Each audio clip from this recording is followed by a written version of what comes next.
મહીસાગર જિલ્લા પોલીસ વડા સફીન હસનની માનવતાવાદી અભિગમની પહેલ. જિલ્લા માર્ગ અકસ્માતમાં બાહુબલી માનવ જિંદગી અકસ્માતનો ભોગ બને તે અટકાવવાના માનવીય ઉદ્દેશથી ગામડામાં રાત્રિ સભા કરી લોકસંપર્કની પહેલ કરવામાં આવી. આ કાર્યક્રમ અંતર્ગત કડાણા તાલુકાના ડીટવા પોલીસ સ્ટેશન વિસ્તારની હદમાં આવતા નવી ગોદર ગામની વિલેજ વિઝિટ કરી ગામમાં રાત્રિ સભાનું આયોજન કરવામાં આવ્યું.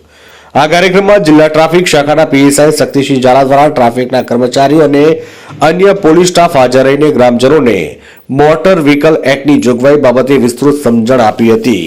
તેમજ વાહન અકસ્માતો ઓછા બને તેમજ માનવીય જિંદગી બચી જાય તેવી ખાસ વાત કરવામાં આવી. આ ઉપરાંત ઉપસ્થિત તમામ ગ્રામજનોને રાહવીર યોજના અંતર્ગત હિટ એન્ડ રન સહાય યોજના અને વાહન અકસ્માતમાં મેડિકલ સારવાર યોજના બાબતે પણ વિસ્તૃત સમજણ આપવામાં આવી.